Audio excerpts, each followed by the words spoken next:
बिस्मिल्लाहिर्रहमानिर्रहीम। अस्सलामु अलैकुम वरहमतुल्लाहि वबरकातुहू। मुअज़्ज़िज़ हाज़रीन इकराम, बुजुर्गान मिल्लत, मेरी इज़्ज़तदार माँ और बहनों और मेरे गयूर नौजवान साथियों, मोहतरम जनाब शौकत साहब, सदर उत्तर प्रदेश मजलिस इत्तेहादुल मुस्लिमीन, मोहतरम जनाब मोहित फरगानी साहब ज़िला सदर, मोहतरम जनाब वक़ी रशीद साहब शहर सदर मुरादाबाद, जनाब शहजाद खान साहब जो उमरी के चेयरमैन भी हैं और मजलिस इत्तेहादुल मुस्लिमीन के चेयरमैन के उम्मीदवार भी हैं, और इंशाअल्लाह ताला आप तमाम की दुआओं और इत्तेहाद की बिना पर इंशाअल्लाह दोबारा वो चेयरमैन मुंतखब होंगे। मोहतरम जनाब चमन अंसारी साहब नगर पालिका हसनपुर के उम्मीदवार, मोहतरम जनाब मुस्तजीब अंसारी साहब जो मुरादाबाद मेयर के कैंडिडेट हैं, हाफिज शराफत अंसारी साहब जो नगर पालिका ठाकुरद्वारा के उम्मीदवार हैं, नदीम अंसारी साहब भोजपुर नगर पंचायत के चेयरमैन के उम्मीदवार, मोहतरम जनाब अरशद सैफी साहब जो पाकबारा के नगर पंचायत के चेयरमैन के उम्मीदवार, जनाब जमशेद साहब जगवानपुर के हैं, नगीना से मोहतरम जनाब अजीजुर रहमान साहब जो मजलिस इत्तेहादुल मुस्लिमीन के उम्मीदवार हैं, कांड से चेयरमैन के हमारे उम्मीदवार मोहतरम जनाब जुल्फ़िकार साहब, और भोजपुर से मजलिस के उम्मीदवार चेयरमैन के लिए नदीम अंसारी साहब, शहनशीन और मंच पर बैठे हुए तमाम जिम्मेदारान, मेरे मजलिस के रुफ़क़ा, मैं आप तमाम का दिल की गहराइयों से शुक्रिया अदा करता हूं कि आपने अपना कीमती वक्त निकालकर आज के मजलिस इत्तेहादुल मुस्लिमीन के इस इंतखाबी जलसे में शिरकत की। मैं ये बताना ज़रूरी समझता हूं कि आज से 6 महीने पहले जनाब शहजाद खान साहब मुझसे मिलने के लिए एक लंबा सफ़र तय करके हैदराबाद को आए थे और मुझसे इस बात का वादा लिया था कि जब कभी भी यहाँ पर इलेक्शन होगा, इंतखाबात होंगे, मैं उनके लिए आकर उस इंतखाबी मुहिम में मैं अपना हिस्सा अदा करूं। यह अल्लाह का फजल व करम है कि मैं अपने उस वादे को पूरा कर पाया और आज आपके दरमियान में आया हूं। मैं साथ ही साथ ये बताना जरूरी समझता हूं कि मैं हर मुकाम पर जाकर मजलिस के उम्मीदवारों के लिए इंतखाबी मुहिम चलाना ये ज़रा मुश्किल काम है, तो इसलिए मैं उन तमाम से माजरत भी चाहता हूं, और जहां कहीं मेरी आवाज़ अल्लाह सुब्हानहू तआला पहुंचा रहा है, मैं सुनने वालों से अपील करूंगा कि जहां भी मजलिस के उम्मीदवार हैं, चाहे वो चेयरमैन के उम्मीदवार हों, पार्षद के हों, सभासद के हों, मेरी आप तमाम से ये गुजारिश है कि पतंग के निशान पर आप अपना वोट देकर मजलिस के उम्मीदवारों को कामयाब और कामरान करिए, उनके लिए दुआ भी फरमाइए। यहाँ पर 4 मई को इंतखाबात की रायदही का दिन है, तो मेरी आपसे अदबन गुजारिश है कि आप लोग मुत्तहदा तौर पर यहाँ से हमारे शहजाद साहब को एक बड़ी तादाद में अपना वोट देकर एक भारी अक्सरियत से उनको कामयाब करिए। आप जानते हैं कि मोहम्मद शहजाद साहब को आपने बहैसियत चेयरमैन आपने उनको मुंतखब किया, वो बिजली, पानी और सड़कों का बेहतरीन इंतज़ाम किए। अभी उन्होंने अपने तकरीर में, भाषण में इस बात को बताया कि ग्राम समाज की ज़मीन भी निकलवाई, और उनका ये इरादा है कि आगे जाकर लड़कियों का स्कूल और एक शादी खाना या शादी हाल बनाएंगे। तो मेरी आपसे गुजारिश है कि आप एक ईमानदार और शरीफ शख्स का साथ दीजिए जो विकास का, डेवलपमेंट का तरक्की का काम उन्होंने शुरू किया, उसको और वो आगे लेकर जा सकें और यहाँ पर आप तमाम को यहाँ पर विकास हो, यहाँ पर और अच्छे तरीके से हमारे बच्चों के लिए स्कूल का और कॉलेज का इंतज़ाम वो कर सकें। ये मेरी आपसे गुजारिश है कि आप 4 मई के दिन सुबह के अवलीन वक्तों में अपने घर से निकलकर जनाब शहजाद साहब को आप कामयाब करें और जहां कहीं भी हमारे मजलिस के उम्मीदवार हैं, ख़ास तौर से हमारे चाहे वो मुरादाबाद के हमारे मेयर के मुस्तजीब अंसारी साहब हों, जिनको कांग्रेस के उम्मीदवार ने उनको धमकी भी दी और बावजूद इसके कि माशाअल्लाह वो मैदान में खड़े हैं और मुकाबला कर रहे हैं, मैं उनकी इस बहादुरी को और उनकी इस्तिकामत को सलाम करता हूं और मैं अल्लाह से दुआ करता हूं कि अल्लाह सुब्हानहू व तआला उनको कामयाब करे बहैसियत मेयर के। मेरे अजीज दोस्तों और बुजुर्गों, मैं पिछले विधानसभा के चुनाव के दरमियान में भी आपके दरमियान में आया था और आपसे अपनी पार्टी के उम्मीदवार के हक में वोट की अपील भी किया था। यह और बात है कि आपका जो फैसला था हम उसको कबूल करते हैं, उसकी इज्जत करते हैं। आपने मजलिस के उम्मीदवार के हक में जिन्होंने वोट दिया, मैं उनका भी शुक्रिया अदा करता हूं। जिन्होंने वोट नहीं दिया, हम कोशिश करते रहेंगे कि आपका दिल जीत सके, मगर ये विधानसभा का चुनाव नहीं है, ये यहाँ पर शहजाद साहब का चुनाव है। तो मेरी आपसे गुजारिश है कि आप मजलिस को कामयाब करें। जब चुनाव चल रहे थे विधानसभा के, मैंने आपसे वादा किया था कि मैं सिर्फ चुनाव की हद तक नहीं आया हूं, मैं बार बार उत्तर प्रदेश को आता रहूंगा। और मैंने आपसे कहा था कि अल्लाह सुब्हानहू व तआला जब तक हमको जिंदा रखेगा और जब तक जिंदगी मुझसे वफा करती रहेगी या मेरी जिंदगी अगर इंतहा को नहीं पहुंचेगी तो मैं आपके दरमियान में आऊंगा, आपसे बात करता रहूंगा और आपकी तकालीफ को आपके हक के लिए लड़ता रहूंगा। मैं आज आपके दरमियान में आया हूं और इंशाअल्लाह ताला आते रहूंगा। मैं उन समाजवादी पार्टी के नेताओं की तरह नहीं हूं जो चुनाव के दरमियान में आते हैं और उसके बाद गायब हो जाते हैं। जिनका आपने साथ दिया, जिनको झोली भर भर कर आपने वोट दिया, आज आप देखते हैं कि अपने एयर कंडीशन के कमरों में बैठकर या फिर ट्विटर पर अपना बयान डाल देते हैं या फेसबुक पर अपना कोई पोस्ट कर देते हैं, मगर गरीब आवाम के दरमियान में आकर अपनी बात को नहीं करते। गरीब आवाम के दरमियान में आकर अगर किसी पर जुल्म होता है तो जुल्म के खिलाफ सदा एहतजाज बुलंद नहीं करते। मगर मजलिस चुनाव के दरमियान में भी आपके दरमियान थी, नतीजा हमारी मर्जी के मुताबिक नहीं आया, मगर हम आज आपके दरमियान में हैं। पिछले विधानसभा के चुनाव के दौरान में मेरी गाड़ी पर गोलियां चलाई गईं, मगर अल्लाह का फजलो करम था, आपकी दुआएं थी कि कुछ नहीं हुआ।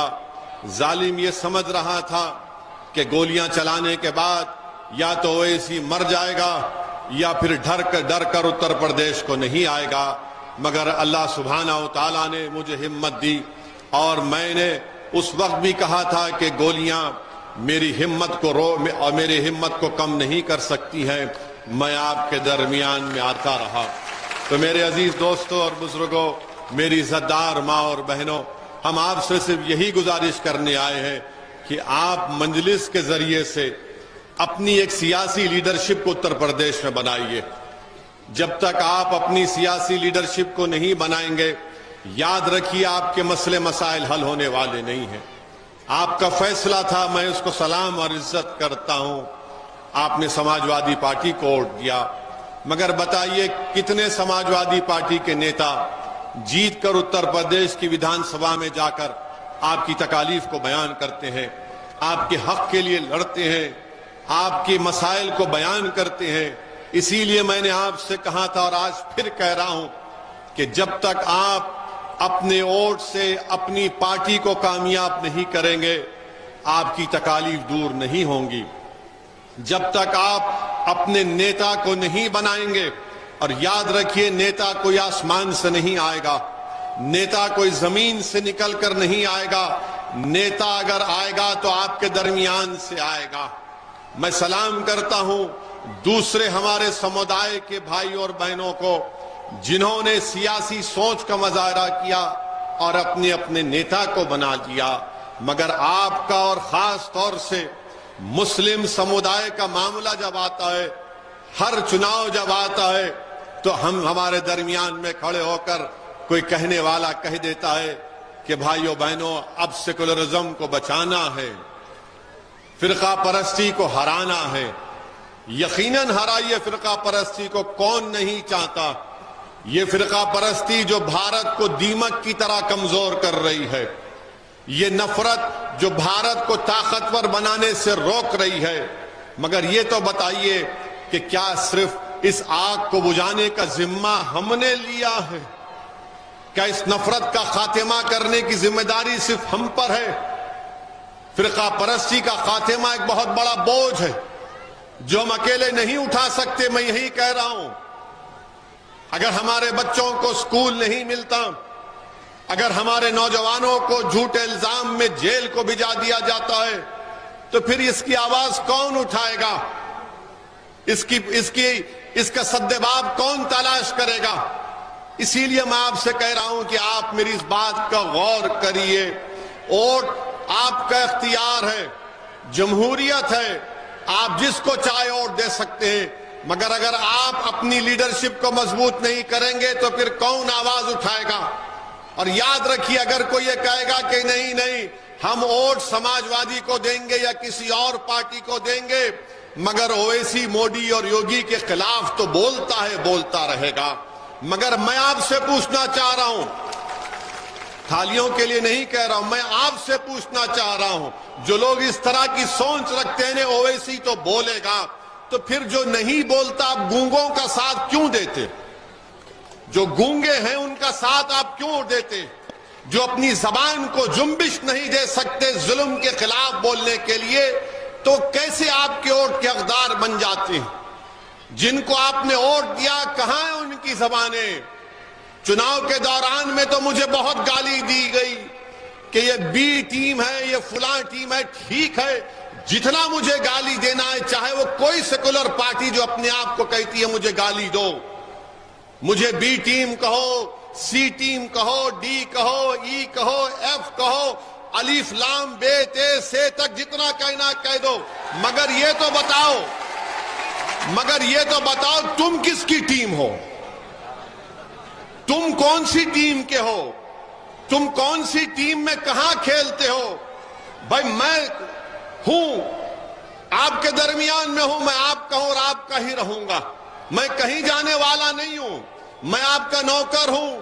अल्लाह ने मुझे मौका दिया कि मैं आपकी खिदमत कर सकूं। मगर जो लोग अपने आप को दूध के धुले हुए कहते हैं और ओवैसी को गाली देते हैं, बताओ तुम कहां पर हो?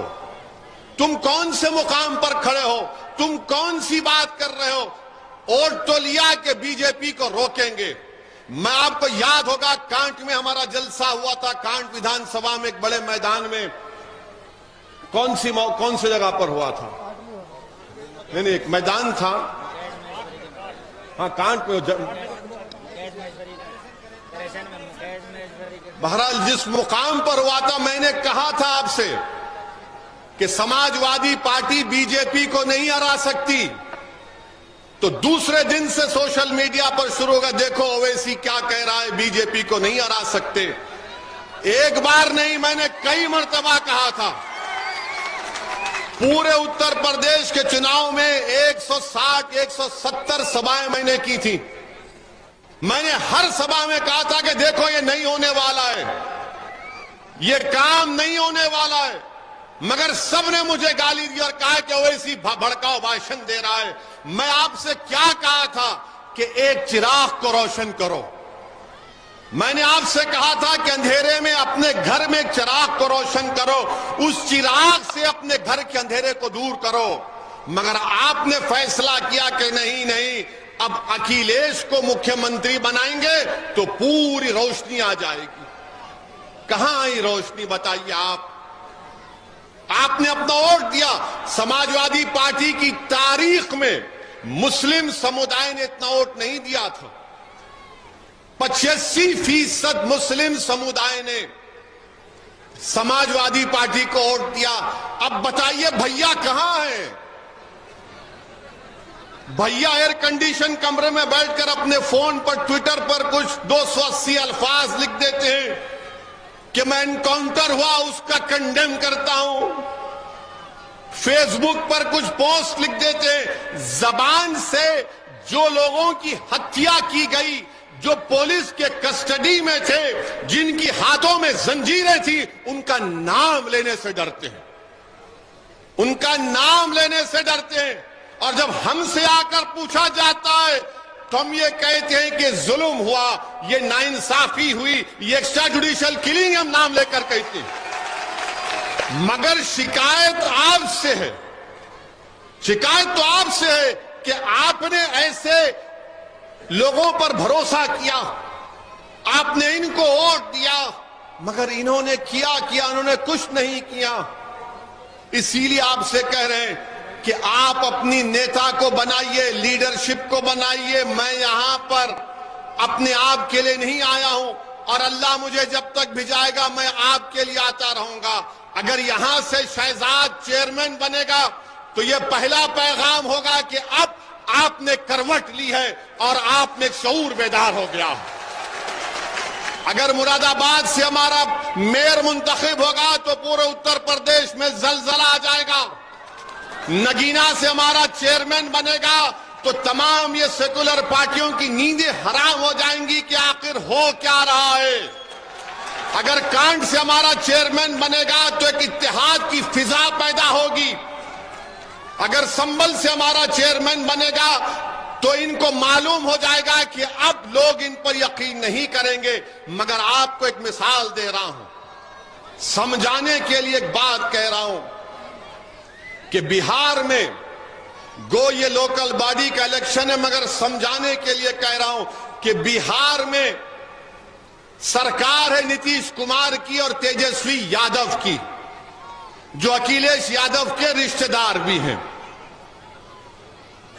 अखिलेश यादव के रिश्तेदार भी हैं।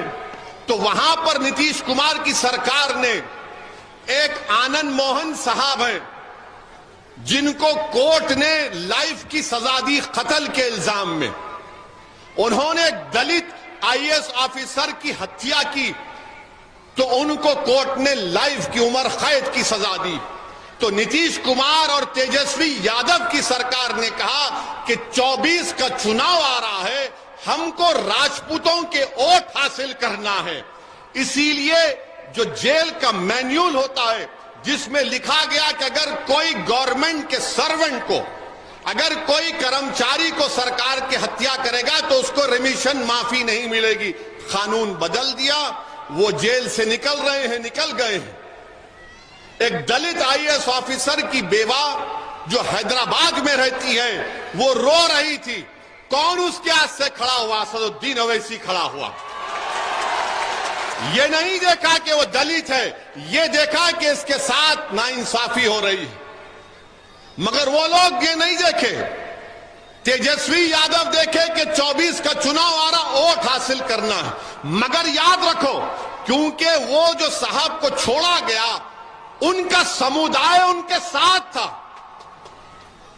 उनका पूरी बरादरी उनके साथ थी। तो इनको मालूम था, ये तेजस्वी यादव को और नीतीश कुमार को, कि उस बरादरी का वोट लेना है तो इनको जेल से छोड़ना पड़ेगा, इनको जेल से छोड़ना पड़ेगा। तुम्हारी कोई अहमियत नहीं है, तुम्हारी कोई कीमत नहीं है, तुम्हारी कोई ताकत नहीं है, तुम्हारी कोई पहचान नहीं है, इसीलिए पुलिस की कस्टडी में आकर गोलियां मारकर चले जाते हैं। अगर तुम में ताकत होती, तुम में इत्तेहाद होता, तुम में सियासी शऊर होता, तुम इन तमाम चीजों से उठकर अपने नेता को बनाते तो कोई माइका लाल सोचता नहीं था किसी को गोली मारने से। और अफसोस यह है कि तुम मेरी इस बात पर थाली बजा रहे हो, तुम थाली बजा रहे हो। देखो बेबसी, देखो आपकी, आपका थाली बजाना बेबसी है। मैं थाली बजाने के लिए नहीं कह रहा हूं, आप यहां से जब उठकर जाएंगे तो एक पैगाम और फिक्र लेकर जाएंगे कि 4 तारीख को हमको वोट देना है। किस लिए देना है? कि आपको अपनी कीमत बताना पड़ेगा, आपको अपनी ताकत बताना पड़ेगा। याद रखो, लोकतंत्र में, जमहूरियत में जब तक आप अपनी अहमियत को नहीं बताएंगे, कोई आपकी इज्जत नहीं करता है। इनको मालूम ये कहां जाएंगे बेचारे टोपी पहनने वाले। इनको योगी और मोदी का नाम लो, ये दौड़ते हुए जाएंगे और हमको वोट दे देंगे। मैं आपसे क्या कह रहा हूं, योगी और मोदी को भी हराएंगे 24 में, मगर अपने आप को तो कामयाब करो, अपने आप को तो कामयाब करो। कब तक सिर्फ वोट डालने वाले बनोगे? वोट कब लोगे मेरे भाइयों और बहनों? आप वोट कब लेंगे? वोट लेने वाले तो बनो। याद रखो, बीजेपी को, योगी को, मोदी को हराना यकीनन हराएंगे, मगर अखिलेश नहीं हरा पाए, अखिलेश नहीं हरा पाए, नहीं हरा पाएंगे। मैं फिर से कह रहा हूं कि अब कहेंगे नहीं नहीं ओवैसी गलत कह रहा है, 24 में ऐसा हो जाएगा। आप देखेंगे 24, अरे 2 यादव बैठते हैं, तेजस्वी यादव, अखिलेश यादव, नीतीश कुमार के साथ, और बोलते हैं 24 में ये कर देंगे। अरे तुम कितने चुनाव हारे अखिलेश यादव? तुम 17 का चुनाव हारे, तुम 19 का चुनाव हारे, तुम 22 का चुनाव हारे, तुम हार ही रहे हो। अच्छा, और एक बात, रामपुर का चुनाव आजम हार गए, हारे ना, हारे ना। मैनपुरी कैसा जीत गए? मैनपुरी कैसा जीते? पूछो, अपने आप से सवाल करो, मैनपुरी कैसा जीत गए? अगर आजम हार गए रामपुर में, तो मैनपुरी कैसा जीत गए? दोनों जीतना था ना, एक ही वक्त में चुनाव हुए हैं, कैसा जीत गया, वहां कैसा हार गए? इसका कोई जवाब नहीं है इनके पास। यही तो आपको बता रहा हूं, समझो, ये साजिश कर रहे हैं आप लोगों से। और जब मैं सच्चाई को बयान करता हूं तो बोलते हैं कि भड़काऊ भाषण देता है। मैं भड़काऊ भाषण नहीं दे रहा हूं, मैं सच्चाई जो कड़वी है, जहर की तरह आपको बता रहा हूं। अब आप इसको कबूल करें या ना करें, अगर आज आप कबूल नहीं करेंगे तो याद रखो, ये जो मासूम बच्चे 15, 17, 18 साल के बैठे 10 साल के बाद आकर आपसे कहेंगे कि अब्बा एक दीवाना आया था, पुकार रहा था, आपने उसकी बात का यकीन क्यों नहीं किया? तो क्या जवाब दोगे तुम क्या जवाब दोगे? मुझे बताओ मेरे अजीज दोस्तों और बुजुर्गों। इन्हीं बातों को आपको हम समझा रहे हैं। यकीनन ये चुनाव है, यहां के लिए है, मगर एक बड़ा पिक्चर आपको देखना है, एक बड़ा पिक्चर आपको समझना है। हां, यकीनन हम मजम्मत करते हैं। मैं शुरू से जब एमएलए बना, आज से 27-28 साल पहले जब अल्लाह ने मुझे एमएलए बनाया, मैं जिस प्रदेश से आता हूं वहां पर तेलुगु देशम की सरकार थी, तो नक्सलाइट्स को ऐसे ही हत्या कर दिया जाता था। तो मैं कहता था कि मैं तशद्दुद के, हिंसा के खिलाफ हूं। जमहूरियत में, लोकतंत्र में गोली का खेल नहीं हो सकता, बंदूक से इंसाफ नहीं मिल सकता, जुल्म से इंसाफ नहीं मिल सकता। हम बाहुबलियों के खिलाफ थे और रहेंगे, हम जालिमों के खिलाफ थे और रहेंगे, हम गुंडों के खिलाफ थे और रहेंगे, हम कातिलों के खिलाफ थे और रहेंगे। मगर अगर गोली से कोई इंसाफ करेगा तो फिर कातिल में और हुकूमत में कोई फर्क नहीं रहेगा, कातिल में और हुकूमत में कोई फर्क नहीं होगा। इसीलिए अदालत है, संविधान है, पुलिस है, पब्लिक प्रोसिक्यूटर है। फौजदारी के मुकदमे क्यों चलते हैं? ताकि सजा दे सके। अगर कोई ये उत्तर प्रदेश की सरकार अगर ये समझेगी कि गोली का जवाब गोली से देंगे, तो हम पूछना चाहते हैं, गांधी को जिसने मारा उसका नाम गोडसे था, जिसने गांधी को मारा उसका नाम गोडसे था, तो क्या हमने गोडसे के ऊपर मुकदमा नहीं चलाया और पूरे अपराधियों पर मुकदमा चलाया? उनको फांसी की सजा दी गई। गांधी के कातिल को ले जाकर सर पे गोली नहीं मारी गई। गांधी के कातिलों को हथकड़ियां पुलिस की कस्टडी में उनके सर पर गोलियां नहीं मारी गई। जिसने इंदिरा गांधी को मारा उस पर केस नहीं चला, जिसने राजीव गांधी को बम से उड़ा दिया उन पर मुकदमा नहीं चला, सजा नहीं हुई, तमिलनाडु के जेल में उनको नहीं रखा गया। अरे वो अजमल कसब जो पाकिस्तान से आकर भारत की सरजमीन पर मासूम भारत के लोगों को गोलियां मारकर भून रहा था, जिंदा पकड़ा उसको। हमारा एक बहादुर पुलिस का कांस्टेबल शहीद हो गया, अजमल कसब को जेल में रखा, मुकदमा चलाया और उसको फांसी की सजा दी गई। क्या जब कानून याद नहीं आया? अजमल कसब जिसके हाथ में पाकिस्तान से बंदूकें बम लेकर आए थे, मुंबई की सड़कों पर खून की होली भारत के नागरिकों से खेली जा रही थी। जब हमने ऐसा काम किया तो बताओ उत्तर प्रदेश में योगी की सरकार ये काम क्यों होने दे रही है? अगर कोई पुलिस के कस्टडी में है, अतीक और अशरफ को कोर्ट ने सजा दी, हमने उनकी सजा के खिलाफ कुछ नहीं कहा, कोर्ट ने सजा दी।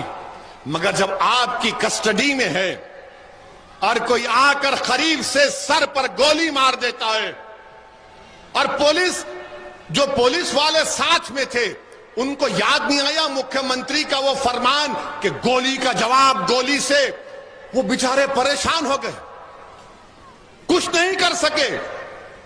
और जिस तैयारी के साथ आकर उन जालिमों ने, जिन्होंने पुलिस की कस्टडी में इन दोनों को गोली मारकर हत्या की, मैंने पहले भी कहा, आज भी कह रहा हूं, वो नाथूराम गोडसे की नाजायज औलाद है। इसलिए है क्योंकि वो बंदूक से इंसाफ करते हैं, इंसाफ नहीं जुल्म करते हैं। वो अपनी मकसद को बंदूक से पूरा करना चाहते, और ओवैसी आपसे कह रहा है कि आप अपने मकसद को वोट से पूरा करिए, मुत्तहिद होकर पूरा करिए। गोली मारकर चले गए और पुलिस कुछ नहीं कर सकी, जिनके हाथ में बंदूकें हैं कुछ नहीं कर सके। मैं आज कल भी कहा और आज भी कह रहा हूं कि जिनकी हत्या की गई, इन जालिमों के पास 2 वेपन थे, 8-8 लाख की एक रिवॉल्वर, 16 लाख की रिवॉल्वर। इन कमीनों के पास ये दौलत कहां से आई? अच्छा, क्या जिन्होंने पुलिस की कस्टडी में अतीक और उनके भाई को हत्या की, क्या उनका घर डिमोलिश हुआ? उनके घर पे बुलडोजर चला? तुमने फोटो देखी? बुलडोजर चला उनके ऊपर। अरे डरते क्यों हो, बोलो ना। बुलडोजर नहीं चला, क्यों नहीं चला? बुलडोजर चलना चाहिए था ना। तो बुलडोजर पर नाम खाली असद का लिखा है। जब तुम्हारे सामने हत्या कर दी गई तो कम से कम उनके घर पर बुलडोजर लेकर जाते, मीडिया को दिखाते, हाय सबसे इंसाफ हो रहा है। मगर नहीं हुआ, नहीं हुआ। यही तो अच्छा। अब आप बताइए, आपके अखिलेश भैया ने कुछ कहा? कुछ नहीं कहा। विधानसभा में क्या कहा वो दुनिया के सामने है। विधानसभा में जो कहा दुनिया के सामने है। क्या कहा? ट्विटर पर 280 अल्फाज लिख दिए, फेसबुक पर पोस्ट कर दिया, और इनके जो चमचे हैं समाजवादी के, ओ भैया ने कह दिया, भैया ने कह दिया। अरे भैया को बोलो इस दीवाने की तरह खुल के बोलो। बोलेंगे अरे नहीं नहीं, अगर खुल के बोलेंगे तो 24 में नहीं जीत पाएंगे। अरे तुम कौन सा चुनाव जीत पाओगे? जब तक बीजेपी से आप आइडियोलॉजी पर मुकाबला नहीं करेंगे, बीजेपी को नहीं हरा पाएंगे। जब तक आप अंधेरे का मुकाबला अंधेरे से करेंगे, अंधेरा कामयाब होगा। अंधेरे का मुकाबला रोशनी से किया जाता है। जुल्म का मुकाबला जुल्म से नहीं होता, जुल्म का मुकाबला ताकत से होता है। अगर आप यही समझेंगे कि नहीं नहीं कुछ नहीं होगा, माहौल बदल जाएगा, याद रखिए मेरी इस बात को। आपको झूठ कह रहे हैं ये लोग, झूठ बोल रहे हैं आप लोगों से। मैं सच्चाई को आपसे बयान कर रहा हूं। क्योंकि मैं सच्चाई को बयान करता हूं, इसीलिए सब शुरू हो जाते। अब आप देखना, हमारे भाषण के बाद आज के हमारे जो मीडिया के दोस्त हैं, उनको अब तक कुछ मिला नहीं। उनको लग रहा है कि भाई ये रजिया अब तक गुंडों में फंसी क्यों नहीं। नहीं फंसेंगे। हम तुम्हारे जो जाल है ना, उन जाल को तोड़कर अपनी बात को करते हैं, मगर कानून के दायरे में रहकर। मगर ये भैया तो कुछ बोलते ही नहीं है। अच्छा, इनके जो लोग जीत कर गए वो भी नहीं बोलते।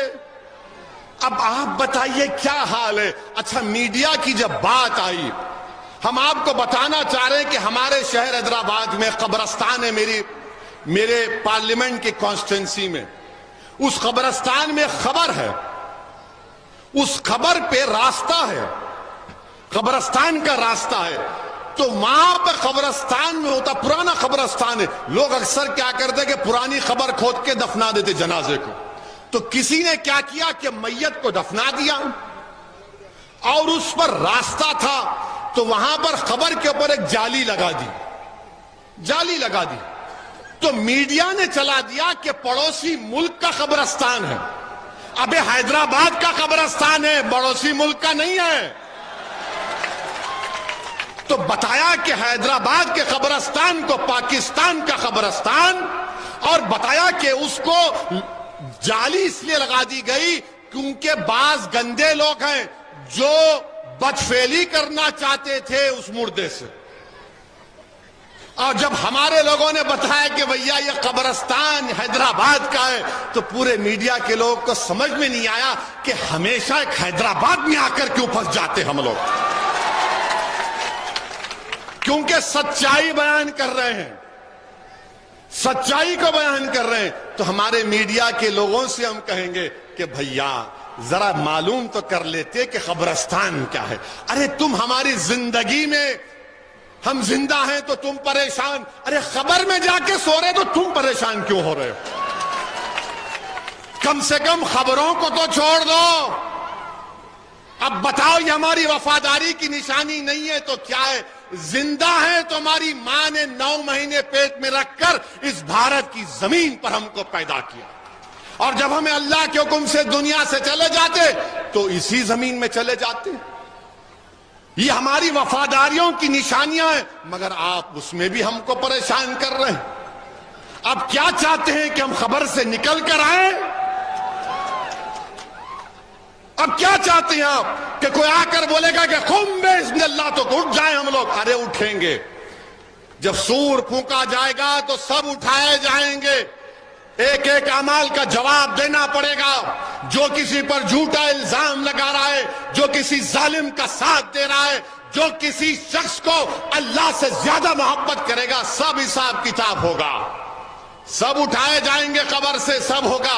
मगर अब तक मीडिया से हम कहेंगे जरा एहतियात से भाई साहब, हर चीज को ले जाकर पड़ोसी मुल्क से जोड़ देते, मत करिए।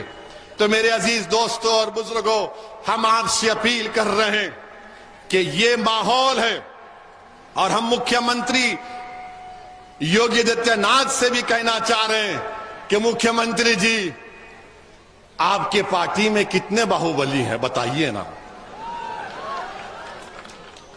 कितनों पर मुकदमा है बताइए ना। उनका क्या करेंगे आप बताइए ना। ऐसा लगता है कि पूरी जिम्मेदारी हम पर आ गई। अब तो हद ये हो गई, हद ये हो गई कि महिलाओं को दिखाया जा रहा है ये लेडी डॉन है। अरे कुछ तो शर्म करो, कुछ तो ख्याल करो।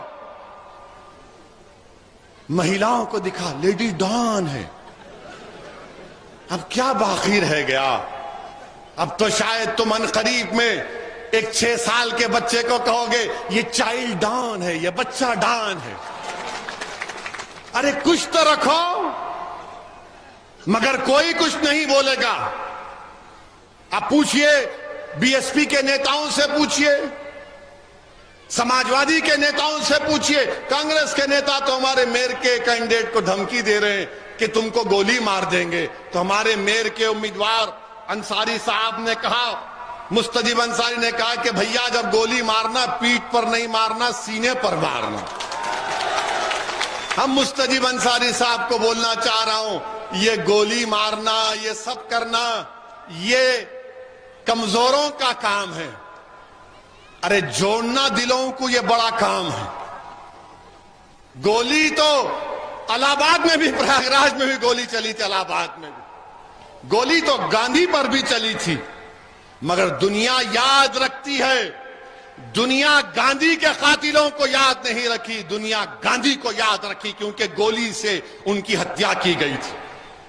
तो गोली मारने वालों, तुम्हारी गोलियां खत्म हो जाएंगी, मगर हम जालिम को जालिम बोलते रहेंगे।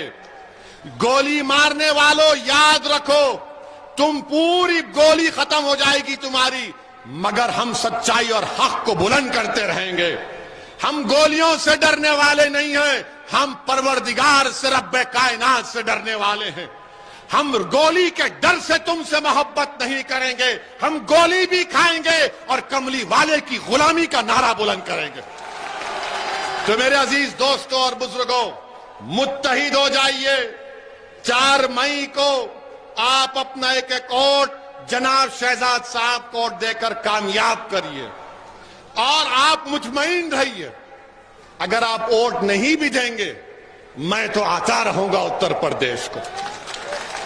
मैं आपका खादिम हूं, मैं आपका नौकर हूं। जब तक अल्लाह मुझे जिंदा रखेगा, मैं आपके दरमियान में था और आता रहूंगा। प्रयागराज में उन दोनों को पुलिस कस्टडी में मारा गया, तो लोगों ने हमसे सवाल किया, आप जाएंगे उत्तर प्रदेश को? मैंने कहा क्यों नहीं जाएंगे। जब ससुराल में नहीं गए तो समझ नहीं आता, डर होता है। हम तो उत्तर प्रदेश जाएंगे। कब जाएंगे? मैं आपको बता देंगे। मैंने तारीख बताई। हम बोले कुछ हमारा इस्तकबाल करेंगे गोलियों से या फूल से करेंगे? तो मेरे अजीज दोस्तों और बुजुर्गों, जुल्म को जुल्म ही बोलना पड़ेगा। और किसी शायर ने अच्छा कहा था कि जब जुल्म बढ़ जाता है तो मिट जाता है, जुल्म जब बढ़ जाता है तो मिट जाता है, खून जब गिरता है तो जम जाता है। तो इन लोगों को समझना चाहिए कि सत्ता में रहकर मैं उम्मीद नहीं किया था कि उत्तर प्रदेश के चीफ मिनिस्टर, मुख्यमंत्री, जो मुख्यमंत्री भी हैं और एक अपने धर्म के बहुत बड़े नेता, वो माने धर्म गुरु भी हैं, उनकी जबान से उन्होंने विधानसभा में कहा, यह उनको जेब नहीं देता कि मिट्टी में मिला देंगे। अरे हम सबको मिट्टी में मिलना है, मिट्टी में मिला देंगे। अरे मिट्टी में मिला रहे हैं तो दूसरे क्या कर रहे हैं? दूसरों पर मिट्टी तो छोड़ो, उन पर फूल बरसाए जा रहे हैं। मेरे अजीज दोस्तों और बुजुर्गों, मेरी आप सदवन गुजारिश है, मुझे एक और जगह पर जाना है और फिर कल सुबह मुझे कर्नाटका जाना है। तो मेरी आपसे गुजारिश है कि आप 4 तारीख के दिन मजलिस के कैंडिडेट्स को, उम्मीदवारों को, जिनका निशान पतंग है, पतंग के निशान पर आप वोट देकर उनको